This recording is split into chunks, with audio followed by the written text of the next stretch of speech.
Hey, Mike here. I just wanted to let you know that you can listen to Dark Poutine early and ad-free on Amazon Music, included with Prime.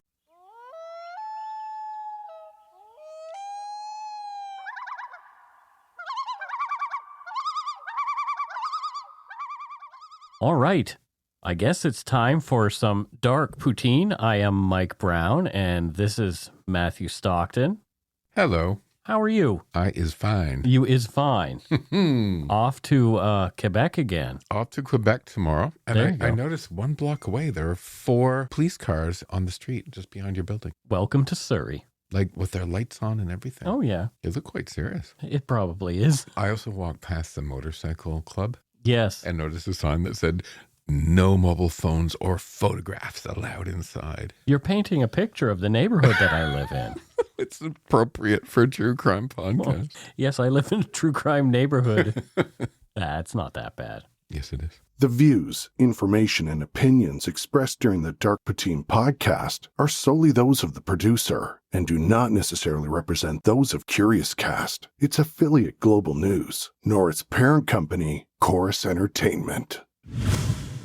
Dark Poutine is not for the faint of heart or squeamish. Our content is often intense and some listeners may find it disturbing. We are not experts on the topics we present, nor are we journalists. We are ordinary Canadian schmucks chatting about crime and the dark side of history. Let's get to it. Put on your toque, grab yourself a double-double and a Nanaimo bar. It's time to scarf down some Dark Poutine. You are responsible for obtaining and maintaining at your own cost all equipment needed to listen to Dark Poutine. Dark Poutine can be addictive. Side effects may include, but not be limited to, pausing and questioning the system, elevated heart rate, pondering humanity, odd looks from colleagues as you laugh out loud at work, family members not into true crime worrying about you. Positive side effects may include some perspectives and opinions that you disagree with, as well as some wokeness and empathy.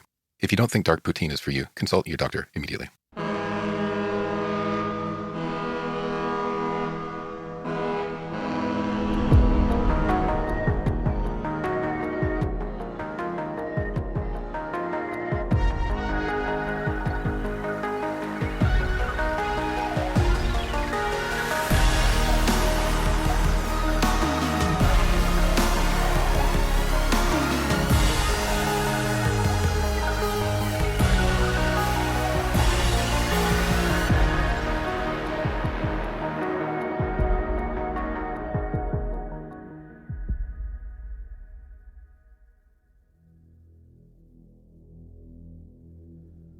On September 5th, 1998, between 11 and 11:30 p.m., Brianne Ruth Wolgram was last seen at the 7-Eleven store in Revelstoke, British Columbia. She was in the company of 3 young females whose identities are unknown. 5 days later, Brianne's abandoned car was discovered 30 kilometers south of Revelstoke towards the Alcocolex Falls and River on Echo Lake Road. Inside the car was her wallet, driver's license, and $200, but there was no sign of Brianne. Nearly 25 years later, Brianne's family and friends are left wondering whatever became of the shy 19-year-old. Police have not ruled out foul play in her disappearance. This is Dark Poutine episode 261, The Vanishing of Brianne Wolgram.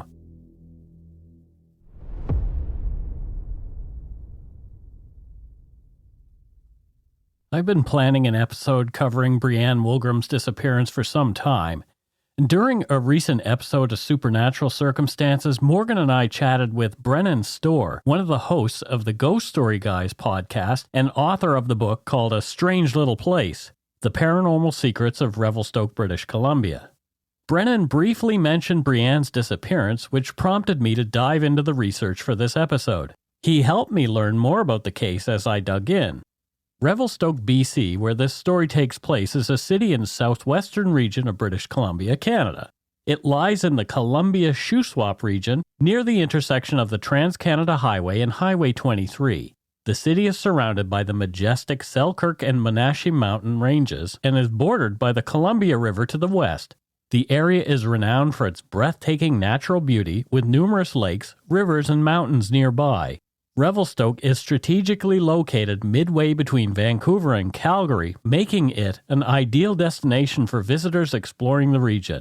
The city has a rich history, with a thriving economy based on mining, forestry, and transportation in the past. Today, it is widely recognized for its tourism industry, especially winter sports such as skiing and snowboarding. The Shuswap Nation are the indigenous people of Revelstoke, and they inhabited the region for thousands of years before the arrival of European settlers. Today, the Shuswap Nation strives to preserve its culture, language, and traditions, and remains an active and integral part of the Revelstoke community. The community of Revelstoke was established during the construction of the Canadian Pacific Railway in 1885. The main business street, Front Street, was laid out by a surveyor, A.S. Farwell, and was initially a Wild West town featuring general stores, hotels, brothels, and saloons. However, a fire in May 1885 destroyed many buildings in the town site of Farwell, but most were quickly rebuilt. In 1886, the Canadian Pacific Railway disputed Farwell's claim to the land and located their station and yards east of his property. The railway requested that the Federal Post Office Department change the settlement's name to Revelstoke, in honor of Lord Revelstoke, whose banking firm provided funds to complete the railway. However, a court case between the CPR and Farwell delayed the town's development for many years. Lord Revelstoke's name was actually Edward Baring. Edward Baring, yeah. And our UK listeners will recognize that name. Yes, he was the family of Baring's Bank. So there you go. if you're super loaded in the UK, you have an account with Baring's Bank. Of course you do. I think it's hilarious that there's a famous ski run called Kill the Banker in Revelstoke. Oh, wow. It's just so appropriate. It starts at the top of the resort, goes down 1,200 meters, which is like 3,900 feet. That's a long way. And it's like one of those, I guess they call them like a double black run. Yeah, double black diamond. Yeah, and they have like races and stuff on Kill the Banker. Oh, dear. Yeah. It took until 1897 for landowners to obtain clear property titles due to the legal dispute. Despite the developmental setback, Revelstoke was eventually incorporated as a city on March 1st, 1899.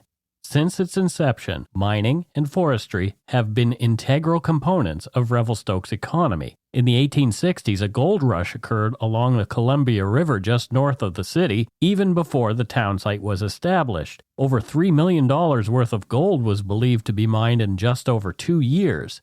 Since then, mining in the area has been carried out intermittently. Once a prominent community in the province's interior, Revelstoke owed much of its importance to its role as a railway center. Steamboat traffic further amplified the city's significance as a transport hub from the south that connected with the Canadian Pacific Railway. Revelstoke boasted many facilities typically found only in large cities, including an opera house, a fully equipped YMCA gymnasium, and several large businesses. Among them was C.B. Hume's department store, the largest in the province's interior during the early 1900s. I wonder if the Opera House had a perineum arch. Hearkening back to a previous episode. A perineum arch. Dear. I bet the opera wasn't very good, though. Like, come on, you're not going to get like the best opera in Revelstoke. In Revelstoke? Yeah, I don't know. There's probably somebody like me singing. Oh, dear. One night at the opera, he saw an Aida. You know that Bette Midler song? Nobody wants that, Matthew. The city gained renown as a ski jumping center and was home to North America's first ski jump completed in 1915. Many Scandinavian families resettled in Revelstoke and brought their love for ski sports. Revelstoke resident Nels Nelson dominated the ski jumping scene as the world champion for several consecutive years in the 1920s. The ski jump remained in use until the early 1970s, attracting athletes and spectators worldwide to international competitions. In the 1990s, Revelstoke began growing again and experienced several significant developments. One of the most notable changes during that time was the establishment of the Revelstoke Community Forest Corporation, a pioneering initiative to promote sustainable forest management and economic development within the community. In addition, Revelstoke was also seeing an increase in tourism, particularly in winter sports such as skiing and snowboarding. This led to the expansion and modernization of Revelstoke Mountain Resort, which opened in 2007 and has since become a popular destination for skiing and snowboarding enthusiasts worldwide. During this time, the city also underwent several infrastructure improvements, including the construction of the Trans-Canada Highway 4 laning project, which helped to improve transportation and connectivity to other parts of the province. When Brianne Wolgram disappeared on the Labor Day weekend in 1998, Revelstoke was fast becoming a busy little city. According to Statistics Canada, the population of Revelstoke in 1998 was 7,418.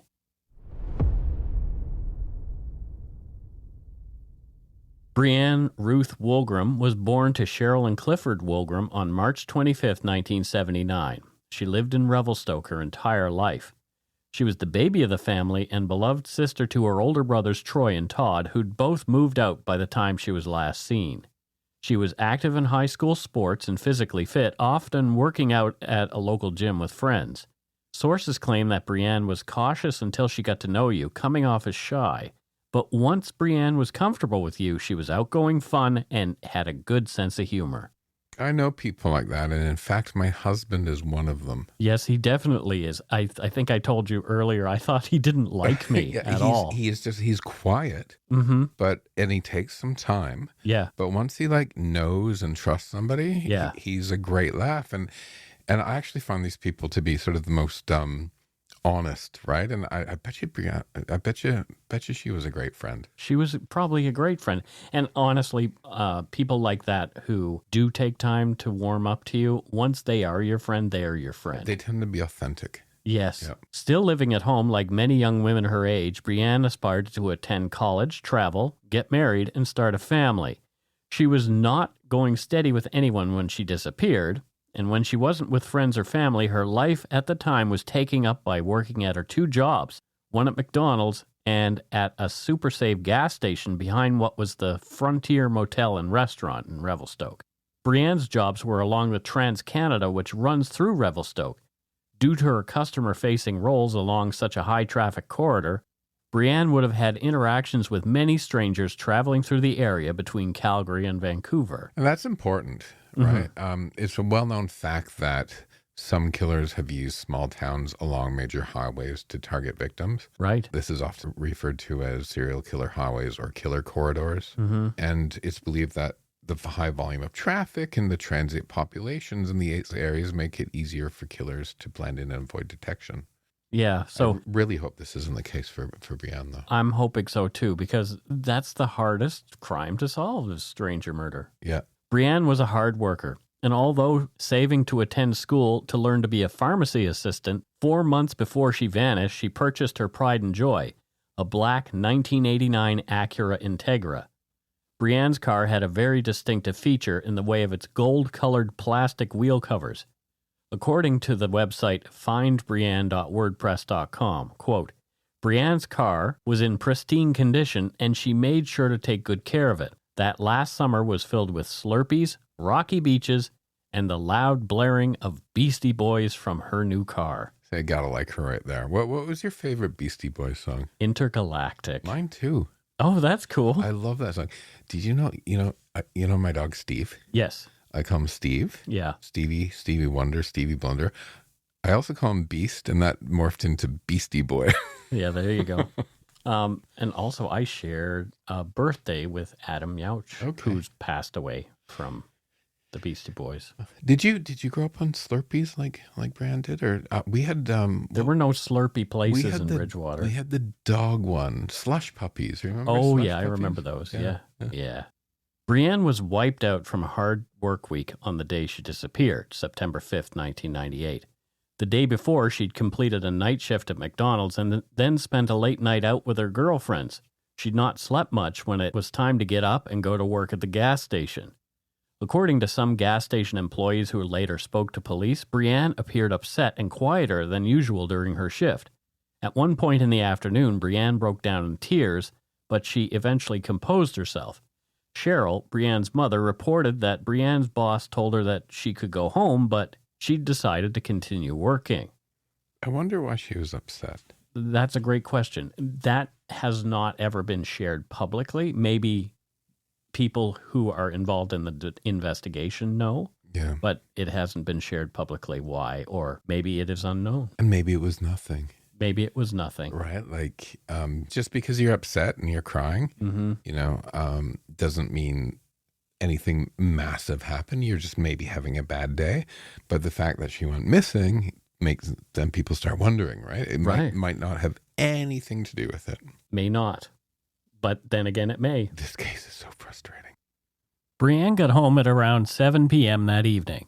She'd been looking forward to hanging out and unwinding with her friends that weekend.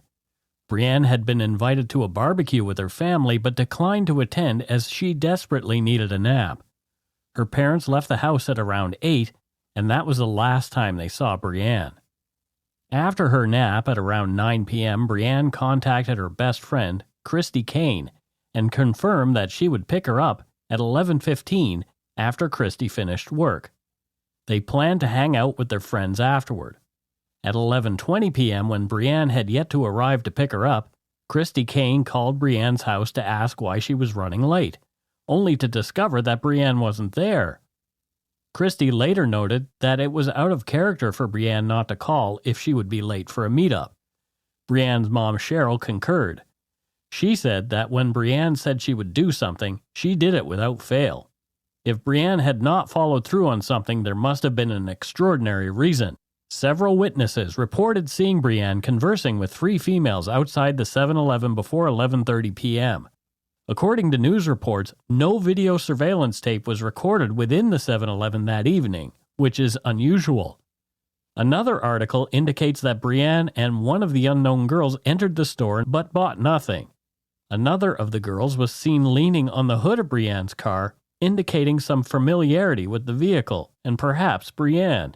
One man later said that he followed Brianne's black Integra out of town and noted 3 passengers inside, including the driver. This was the last apparent sighting of Brianne's car for the next 5 days.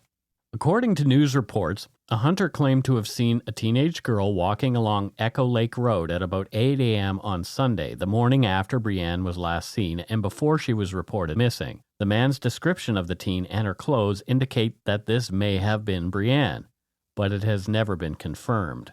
Again, more difficulty with this case, right? Yeah. There's so many may-haves. Memory isn't a perfect process, and eyewitness accounts, as we've seen time and time again, not necessarily always reliable. Right. People can remember details completely opposite of what actually happened. Have you ever had a memory of a place, Mike, and then gone back to it and you're like, this is nothing how I remember? Yes. Yeah. Or you have a conversation with somebody about how you remember something and they don't remember it that way at all. They remember it entirely different. Yeah. RCMP Air Services from Kelowna searched the area where the young woman was seen. On Thursday, toward the Alcocolex Falls and River, a vehicle matching the description of Brianne's was spotted in a small gully off Echo Lake Road. Police found it was the car they were looking for, identifying it by the BC license plate of GMN 661. The car had run into a tree in the gully and suffered minor damage to the front driver's side. No one was inside. The passenger door was ajar, and there was no sign of anyone around. It is unclear how the car came to be in the gully. Police discovered Brianne's driver's license, bank card, and over $200 cash inside the glove compartment. The cash was Brianne's. She'd cashed her paycheck on the day she disappeared. A size 11 men's boot print was found in the dirt near Brianne's car, but whether this is connected to Brianne's disappearance is unknown.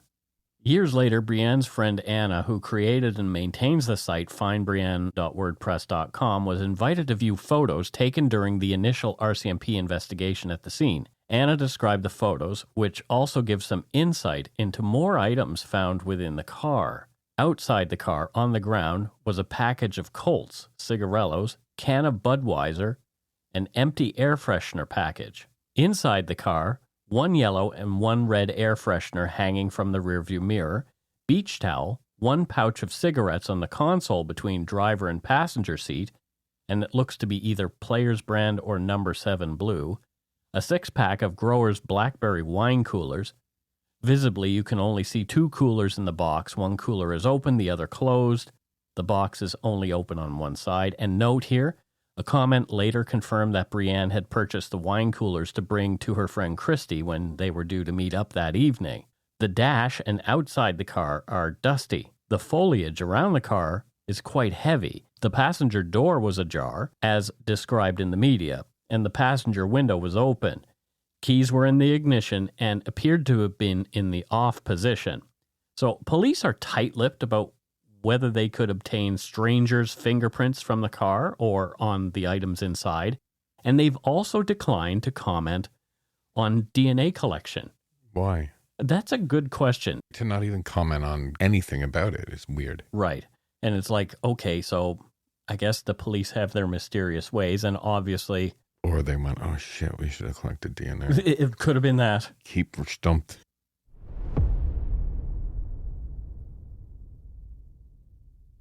Three days after the discovery of Brianne's car, a province newspaper article quoted Cheryl Wolgram, who was deeply concerned for her daughter's welfare. Quote, "Something weird has happened," said her mom, Cheryl Wolgram, who checks Brianne's room every morning hoping her daughter will be there. "I'm hoping I'm in a dream, and when I wake up, this isn't going on." End quote. For several weeks, family, friends, and search and rescue teams combed the area in search of Brianne. Tracking dogs were utilized to follow Brianne's scent from her abandoned car. However, the trail suddenly disappeared 3 meters up the road, leaving investigators puzzled. Dogs also seemed to alert to what might have been Brianne's scent in a small area on Front Street in Revelstoke. When last seen, Brianne Wolgram was wearing jeans, a white t-shirt, and black sandals. She was 5 foot 2 inches tall, and at the time weighed around 130 pounds. Other distinguishing characteristics are that she is a white female with light brown, curly, shoulder-length hair, sometimes straightened, often worn tied back. She has blue eyes and a birthmark on the back of her right leg. It's believed that Brianne was wearing 3 pieces of jewelry when she vanished. She wore a chain necklace with a star pendant, diamond earrings, and a diamond ring. Brianne's bank account has not been touched since she disappeared, and there was nothing of Brianne's missing from her family home. More after a quick break. Hey, it's Kaylee Cuoco for Priceline. Ready to go to your happy place for a happy price? Well, why didn't you say so? Just download the Priceline app right now and save up to 60% on hotels. So whether it's Cousin Kevin's Kazoo Concert in Kansas City, go Kevin, or Becky's Bachelorette Bash in Bermuda, you never have to miss a trip ever again. So download the Priceline app today. Your savings are waiting. Go to your happy place for a happy price. Go to your happy price, Priceline. If you're looking for a smoking gun, I can absolutely guarantee you will not find it. In October 2001, a series of letters filled with a deadly powder called anthrax were dropped into the U.S. mail system. What started as an unprecedented case turned into an unsettling mystery. Who sent these deadly letters? And why? From Campside Media and Sony Music Entertainment, I'm Josh Dean, and this is Cover Up Season 4, The Anthrax Threat, available now.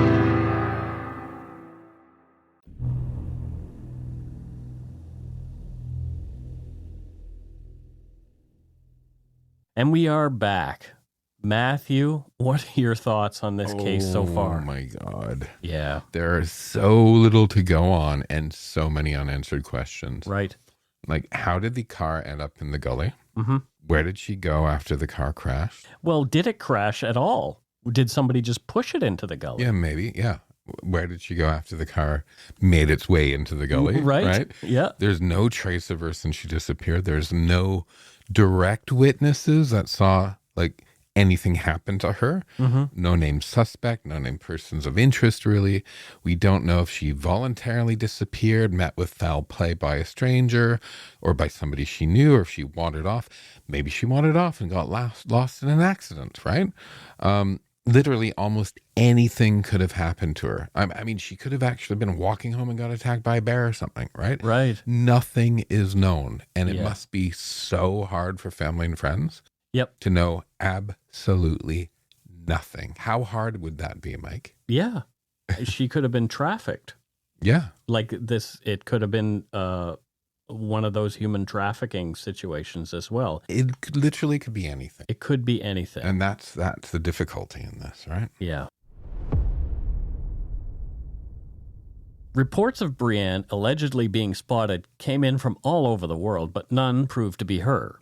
As with many small towns, as we've mentioned in other cases, the rumor mill, headed by town busybodies, was in full effect. An article in a local paper indicated the vicious gossip caused the Wolgram family pain and that it should stop. Some rumors coldly claimed that Brianne had died by suicide. From the article titled, "Let's Put a Lid on It, Please," quote, "The issue. A Revelstoke woman has been missing for nearly 1 month and rumors of her whereabouts and condition have been rampant. We suggest a community that cares about its own shouldn't be participating in the rumor mongering that is plaguing Revelstoke.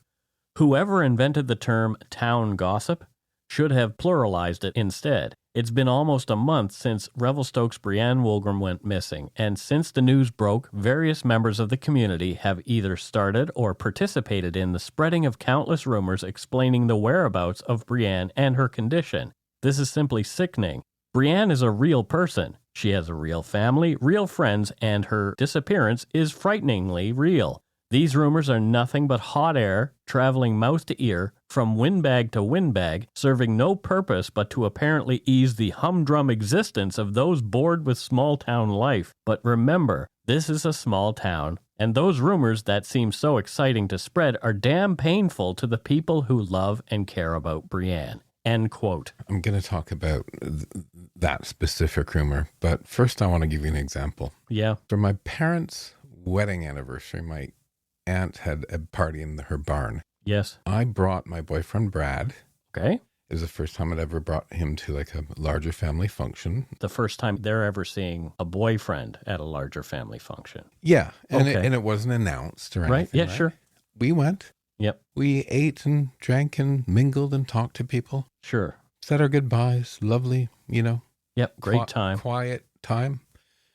A week later, somebody comes up to my brother at his work and goes, "Oh, I heard what happened at the party for your parents' anniversary." Yeah. And Strathroy is about the size of Revelstoke now. Sure. Right? And my brother was there. My brother's like, "What do you mean?" He's like, I heard your brother brought his boyfriend and got really drunk and pulled him up on a table and announced that they're gay and started making out and smashing things and everything. My brother's like, "What are you talking about?" If only that would have happened. This is a small town. Yeah. Right? And that's how, so somehow from Matthew Braun's boyfriend went around town to my brother that this weird thing happened. Yeah, you had his tongue down his throat. Isn't that strange? Yuck. But I mean, people are gross. And especially like that is way less hurtful than people saying that she died by suicide. Yeah. Right. I think I doubt she did. Mm-hmm. But speaking from experience, like I've known unfortunately more than a few times over, people who have died by suicide. The one thing I can say for sure is that you have no idea if a person is going to do it most of the time. Right. 90% of the people that I know have done it. If they said, "Hey, do you think this person will?" No idea. So just because you don't believe that somebody wouldn't, it doesn't mean they're not going to. Yeah. But I also think, in this case, you look at where she's going, what she's doing, it doesn't, to me, because I've known a lot of people, it doesn't make sense that she would have, but you can never be sure. I always follow true crime, obviously. Often, I am so upset by the comments and speculation that goes on. People come at each other over, opinions about and they have no idea. And then when the truth comes out, they were wrong all the time. And they don't fess up to it either. Right. And then it's like, they just move on to the next thing that they think they know about. Even though I do true crime as a living, I have no delusions that I can solve a case. Do you know what I mean? Oh my God, Mike. The last person I'd want on my case if I was murdered would be you. Oh, dear. I don't mean that meanly, but I want the professionals on it. Sure. Right? Yeah. Like you'd dig in and you'd try to help, but I'd like the professionals on it. I would try to help. And this is why I don't like to cover unsolved cases, because it leads people to talk about them in that way that is gross. But the flip side of that is it also raises the awareness again in the hopes that somebody listening might have a piece of information about this Poor girl for her poor family. Exactly. And that's why we are doing more unsolved cases. You know, a solved case is great and the stories are compelling, but these stories, even though I'll talk about a little bit at the end about how I feel, They're frustrating. They are so frustrating. Because you want a resolution. I want a resolution for friends and family. Yeah.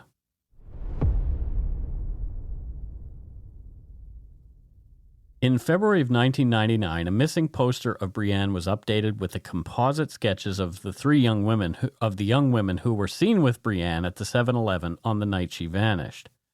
All were white females, perhaps in their mid to late teens. All had dark hair. One female's hair was long and shaggy, the second had long straight hair parted in the middle and was heavier set than the other two, and the third female had curlier hair and a short, closely cropped haircut. In a Province article, Cliff Wolgram, Brianne's dad, implored the women to come forward. He said, quote, "They're not suspects. They might be able to take the story a little further. They'll have a little more information than we have. It's been 7 months, and we haven't had anything pop up." As we mentioned, the young women have not come forward in the past 25 years, nor has anyone else been able to identify them. So strange that in a small town, nobody knows who they are. It says to me one of two things. Maybe they're from out of town, or maybe somebody saw something that they didn't actually see. Mm-hmm. Maybe these three women, maybe they were there. Right. But actually it just said hi to her, had nothing to do with her, didn't even think about it again, and don't even know that people want to talk to them. Or maybe the witnesses saw something that they thought they were seeing that they didn't see. Yeah, you know, arg. The Missing Children Society of Canada collaborated with the police on Brianne Wolgram's case. Following the release of composite sketches of the women last seen with Brianne on the night she vanished, they'd received between 40 and 50 tips. All were followed up. A new search of the area where Brianne's car was found was undertaken after the snow melted, but it didn't reveal any new information. Once again, with new reporting on the case came the gossip.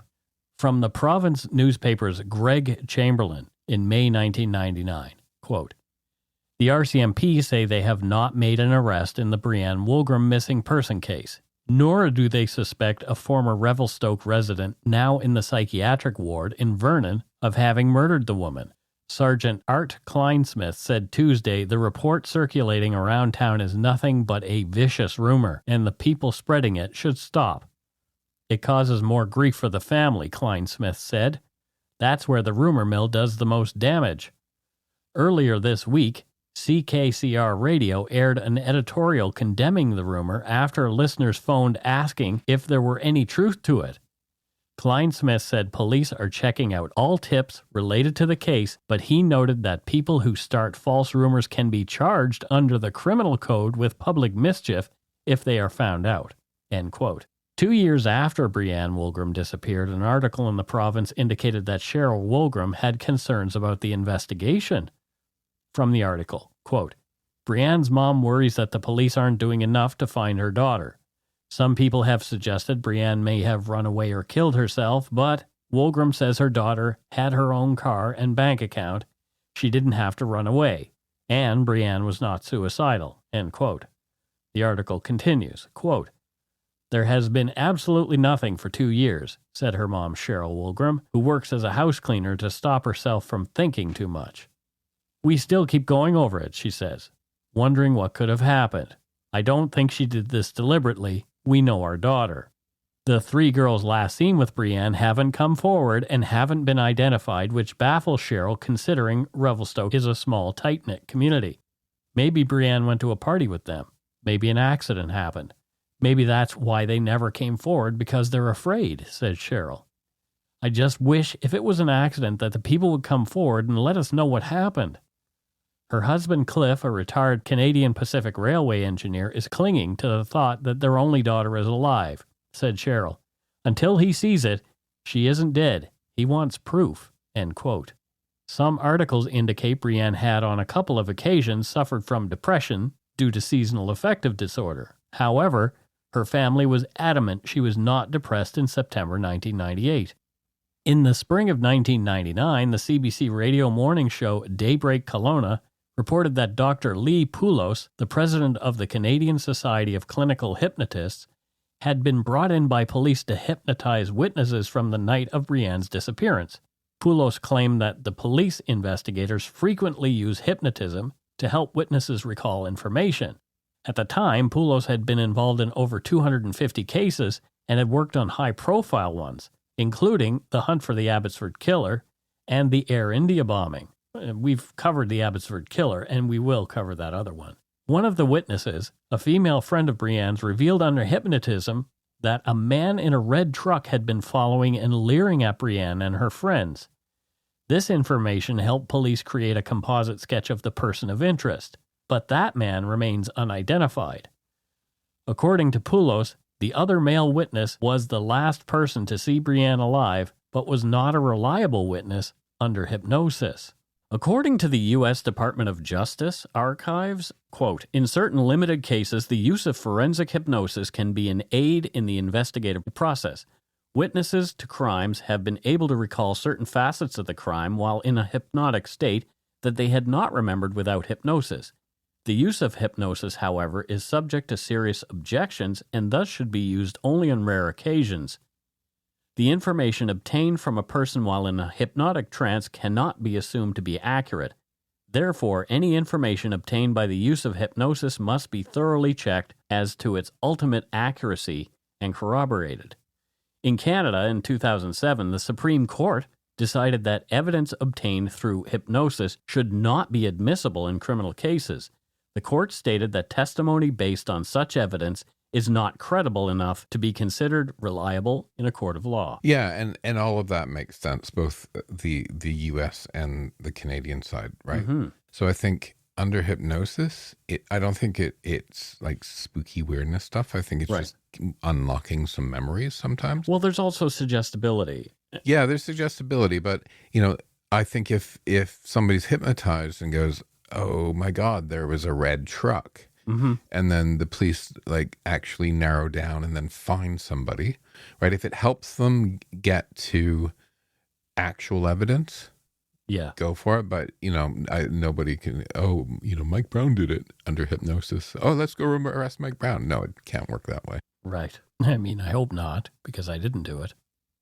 In the years after her disappearance, Brianne's friends and family raised a $20,000 reward through what they called the Blue Ribbon Campaign. The reward has since lapsed.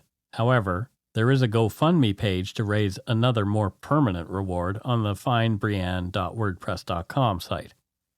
The website, created by Brianne's friend Anna in 2010, has collated news reports of Brianne's disappearance and other updates on the case, but there has not been a lot of new information since the young woman vanished.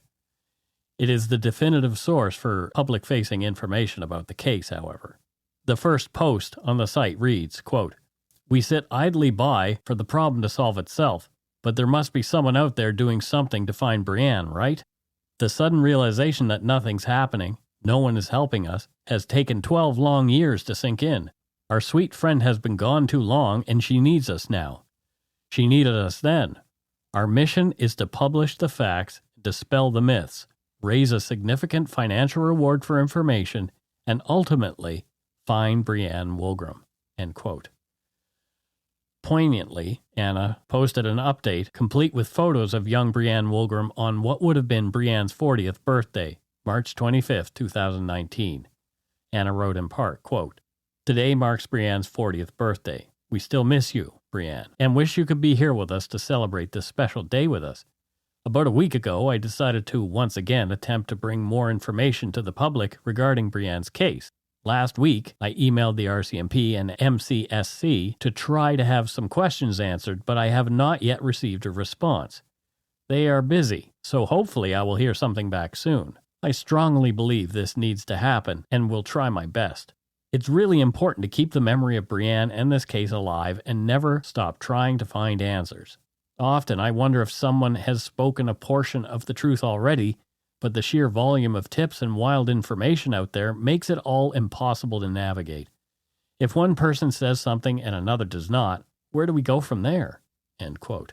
Thank you to Anna for doing what you can to find your friend Brianne, and we hope your mission is soon accomplished with the most positive result possible.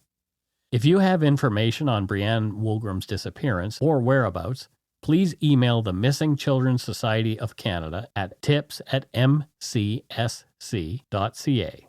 Call Crime Stoppers at 1-800-222-TIPS, 8447, or the Revelstoke RCMP non-emergency number at 250-837-5255. You can also leave an anonymous message through the contact page at findbrianne.wordpress.com. And you can also email darkpoutinepodcast@gmail.com, and we'll pass on the information to the proper authorities.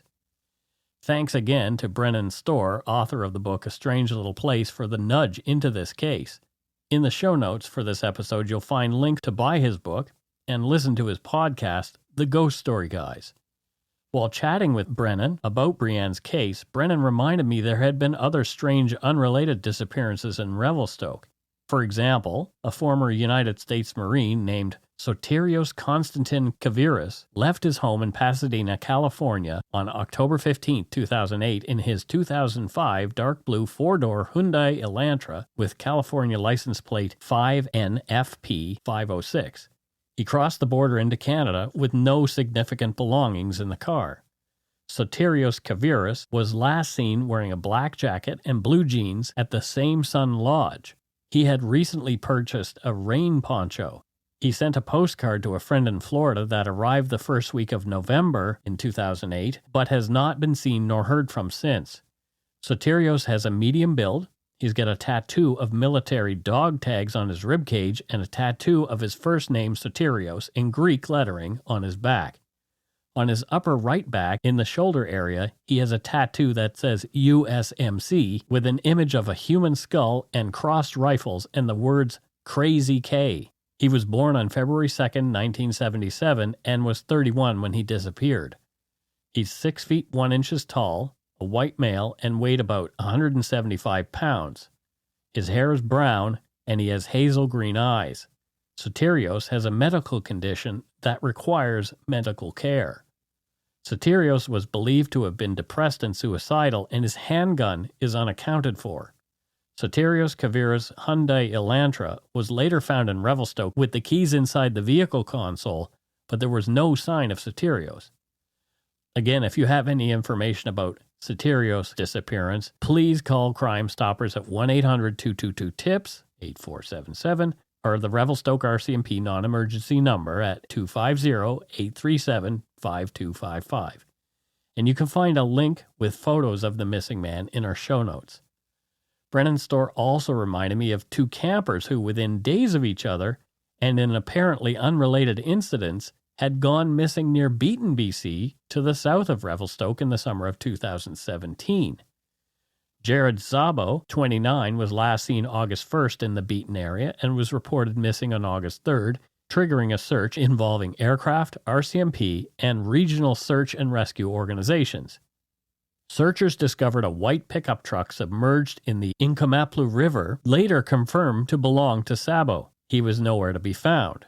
Kelowna resident Alan Ellsworth, 53, was last seen on July 31st in the Trout Lake area. Trout Lake is located near Beaton, BC on Highway 31, north of the Galena Bay Ferry Terminal.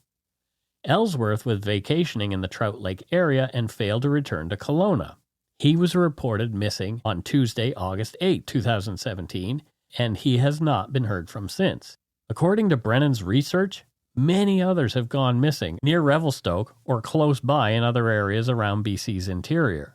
And there's no evidence that these cases are in any way related, even though there are similarities, like the cars of the people being found without any sign of their owners. These unresolved disappearance cases always leave me feeling really empty, and I can't imagine what the families feel. Like, I'm somebody who's just has a public interest in this kind of thing. Mm-hmm. But imagine having a personal interest in this. Imagine it being Justin. Yeah, or imagine me, Mike. I disappear one day. You, Justin, nobody ever hears from me again, and you don't know what happened. I hope you'd think about me in the rest of your life and try to figure out what happened. So now you're going to disappear so people will think about you? No. I could see the light going on in your eyes there. No, absolutely not. No, I'm kidding. But yeah, no, exactly. Of course, people who care about you and love you are going to think about. If you disappeared tomorrow, I'd be like, for the rest of my life. I'd be thinking about you, right? And Sure. I'd put up flyers. I do a lot of stuff. I'd try to figure out how to work the boards. I'm pointing at Yep, my road. the boards here because I can talk, but I have no idea what button to push to make sure the podcast goes As out. long as 1 and 3 are not highlighted with the little mute thing, they're on. Well, if you disappear, Morgan can help me, and we'll get the message out, okay? Okay. She wouldn't know how to do it either. Oh, really? Yeah. Okay, well, Morgan, keep learning if you're listening. Yeah, please. Hopefully I don't disappear so you guys don't have to do that.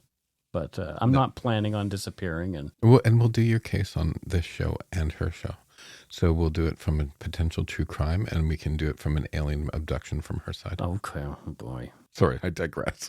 Oh my. But before we go, we want to play a promo for the Ghost Story Guys podcast, and it's hosted by Paul Bestall, a guy who Morgan and I have talked to on Supernatural Circumstances, and of course, Brennan Storr, who I spoke to a lot about this case. So Great. Check it out. It's worth a listen. Hey, I'm Brennan Storr. I'm Paul Bestall. We're the Ghost Story Guys. And every 2 weeks, we'll bring you a range of spooky stories from around the world. That's right, true life stories of the paranormal, told with humor, humanity, and a pinch of skepticism. And other stuff that generates a lot of angry emails. Sometimes. Well, less over time. I think as people get angrier at us, Anyways, Paul, this is all going very badly. We're available on iTunes, Stitcher, Spotify, everywhere. Fine podcasts live, or you can find us at ghoststoryguys.com. Stay spooky. Can Jim Harold sue us for that? Oh yeah, he might do, yeah. We're sorry, Jim. We love you. Yeah, we'll not say that. And for our patrons of those $5 and above who can have access to the after show on Patreon, you'll hear a great conversation Brennan and I had expanding on a few of the things that we talked about in this show and beyond. So please check that out. And that is it for Dark Poutine episode 261, The Disappearance of Brianne Wolgram.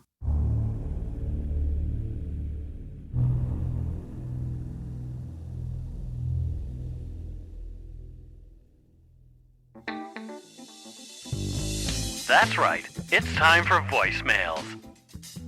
You can leave us a message at 1-877-327-5786 or 1-877-DARK-PTN. We'd love to hear from you.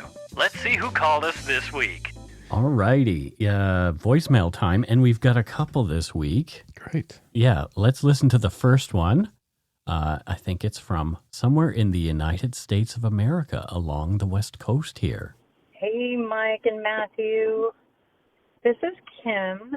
I am calling from, close to Portland, Oregon. I live in Washington, which is right across the bridge, right across the border to the north.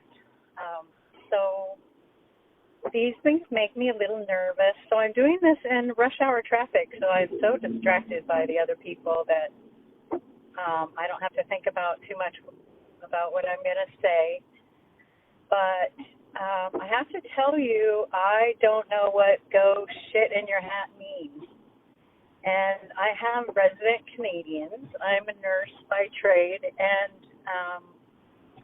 my charge nurse is from Paisley.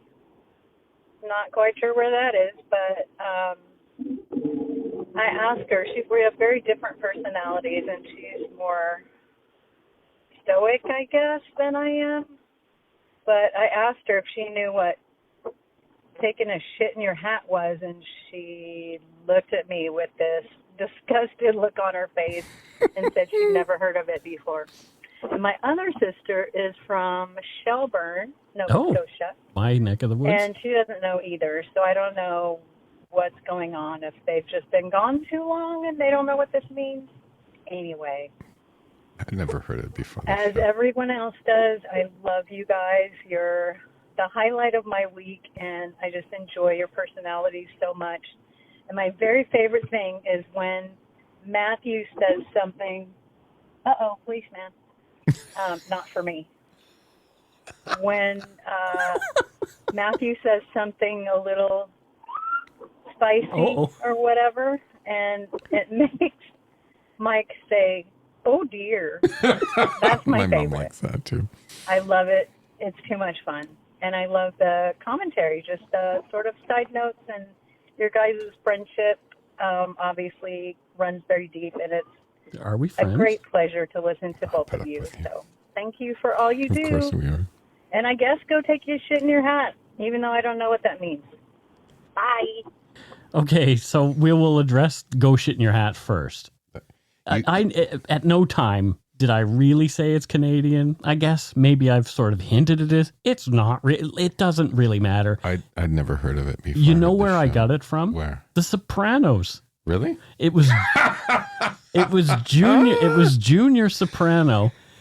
He was being told something, blah blah blah blah blah, and he just looked at the person. Funny. And instead of saying "f off," right, he said, "Go shit in your hat." So look at you. You're starting to create stereotypes of Canadians. Yeah, right. So, Kim, Paisley is in Ontario near Owen Sound. Yep, that's right. When I was like a young teen, I loved Paisley T-shirts. Mm-hmm. I like Paisley too. I still do. But I really like Kim's voicemail. So she says she's a nurse, but I think she has a side job. I'm gonna make something else up. Yeah. So being from Portlandia. Okay. I think she fixes fixed gear bikes because everyone in Portland has a fixed gear bike, as we all know. Oh, there you go. Yeah. Well, so someone's got to do it. Yeah, I think they hate that stereotype. Who cares? Whatever. Yeah, so Kim, you fixed gear bikes, and I was howling with laughter when that voicemail was playing, and you're like, oh, police, and then you hear a little woo, and you're like, not for me. Yeah. I hope you're driving carefully. Not yeah. We on your phone. hope you're driving. We did hear the police though. Oh dear.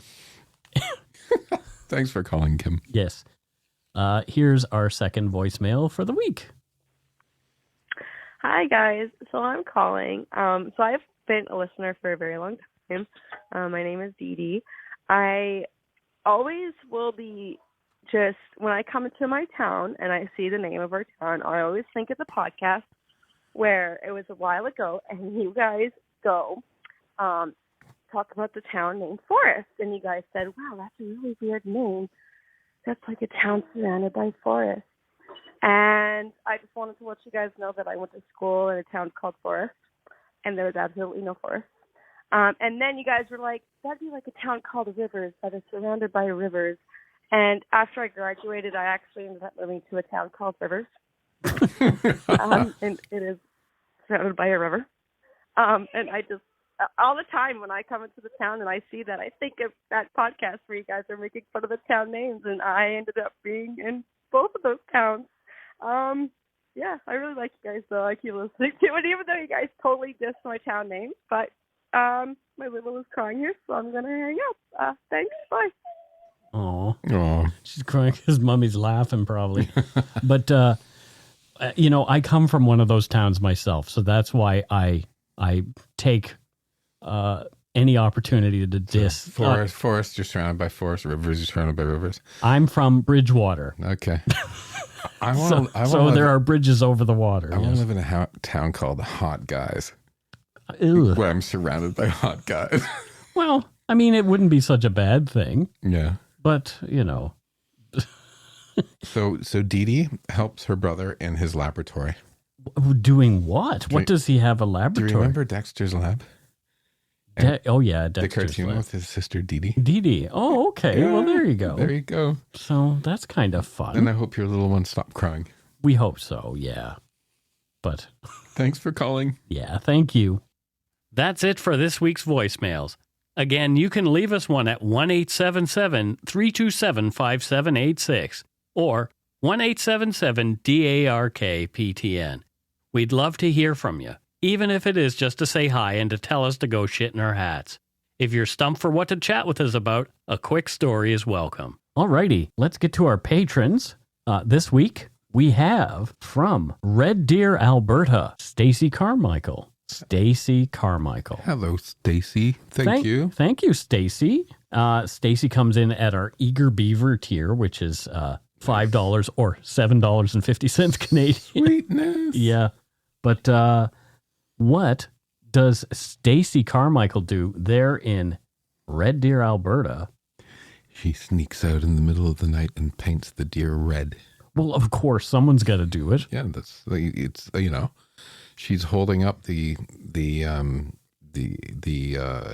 what's the word I'm looking for? Tradition? Right now? The tradition of the town and the reason why the town's called what it's called. There you go. Perfect. Yep. So she does it middle of the night, hides paints of can in the garage. The paints of can? And then the paints of can, the cans of paint, and then goes back to sleep in the morning. There you go.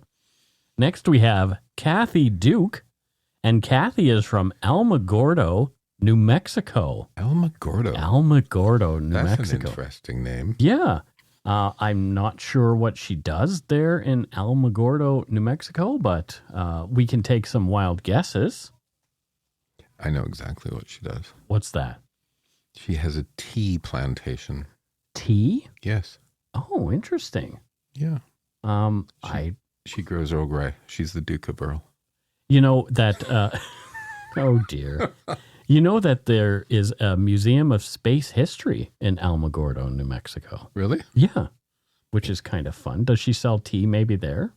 Of course she does. She makes it and they sell it there. Of course they do. No, she does. She doesn't just sell there. She's the distributor. And there's also something else that's kind of fun in Alamogordo, New Mexico. Okay. McGinn's Pistachio Land with the world's largest pistachio. So they have like a big pistachio sculpture. Okay. There. Is it shelled or unshelled? It is shelled. Okay. And the shell is sort of open a little bit. And you can see the green pistachio inside. So there you go. That's kind of fun. Yeah. Well, she's a tea baroness or duke. Is there such a thing as pistachio flavored tea? If not, there should be. I think everything's been done. Everything has been done to death. Next, we have Kim Gorsline. And I don't know where Kim is from. She is a Donut Money donor. So where on earth is Kim Gorsline from? Number one. Madrid. She's from Madrid. Is that Spain or is it one of those other places named Madrid? The real Madrid. Okay, the Real Madrid, which is also a footy team. Real Madrid. Yeah. Anyway, so what does she do in Madrid? She works at the art gallery. She works at the art gallery? Yeah. Okay. That must be an interesting place. Isn't Salvador Dali from Madrid? What?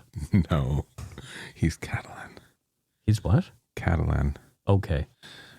Yeah, she works at the Museo Nacional de Prado. Okay, there you go. Yeah. Great. She looks after all that art. Yeah, not Salvador Dali's art though. There might be some there. Right. But he wasn't from Madrid. But he is Spanish. So I have the right country. Yes. Okay, good. But there's lots of politics. Okay, I gotcha. Next, we have our good friend from Maine. I know she's from Maine. Katrina Hockey. And she says, sending best wishes to Mike, Matthew, Steve, Egg, and Waffles. It's been a while. It has. I recently started a new job in my role as psychiatric nurse practitioner and wanted to celebrate my new job, the newest addition to our family, sweet baby Rory, now 4 months old. He's so cute. Vito, Rory, and I are sending you a little something to thank you for the amazing work you do. Dark Poutine is an entertaining and well-researched, respectful podcast, and you and Matthew make it as fun as can be, given the content discussed. I love the after show, too.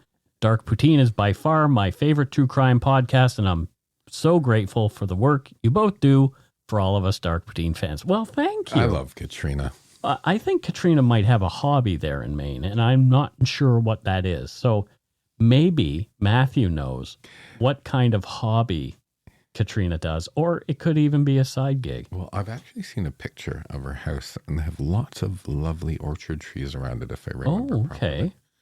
So I think maybe that's part of it. She's like pressing apple cider? Yeah, well, we had somebody pressing apple cider last week. Did we? Frankly, between Vito and Rory... Yeah. She's probably quite busy. Probably. But it's good to see you back. I think, new baby looking after that dog with the tongue, probably quite busy there for a while. But congratulations on the new job. Yeah, that's great. We could probably both use a psychiatric nurse practitioner to tell you the truth. Sometimes we do episodes and I feel like I need one after the episode. Me too. Right? Yeah. Anyway, thanks, Katrina. Katrina. To everybody else. Thank you. Thank you, everyone.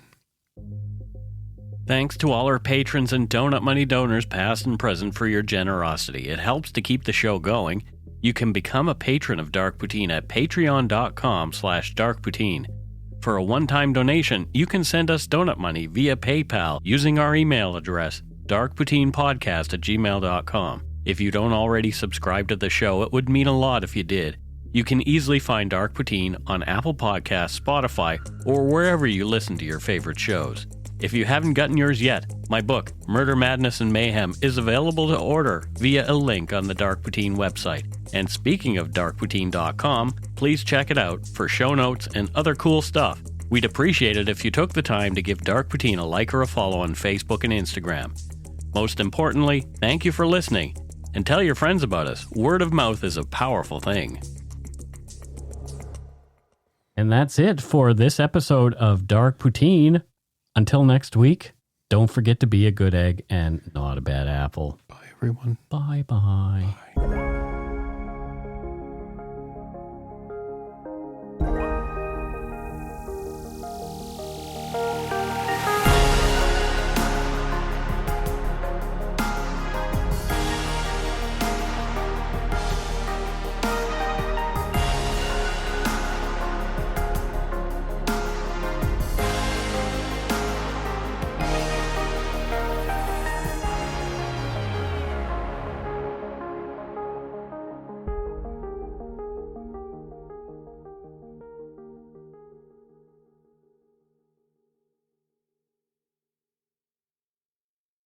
Hi, it's Shauna, and I might be a bad parent because my kids think French fries are vegetables. Hey, it's Ryan, and I might be a bad parent because I went out for wings when my wife was in the hospital after giving birth. Johnny here. I might be a bad parent because in my house, the tooth fairy gives pocket change. But we're not alone. Len emailed us and said his 6-year-old daughter's Tarzan moment going from love seat to lazy boy by curtains made him more proud than any dance recital. And Andy left his 2-year-old at the rink. All right, guys, I'm sure we're not alone. Like Andy's kid. For stories and confessions like this, make sure you check out our podcast. It's called Bad Parents, and it's available wherever you get your podcasts. I left a glove at the rink.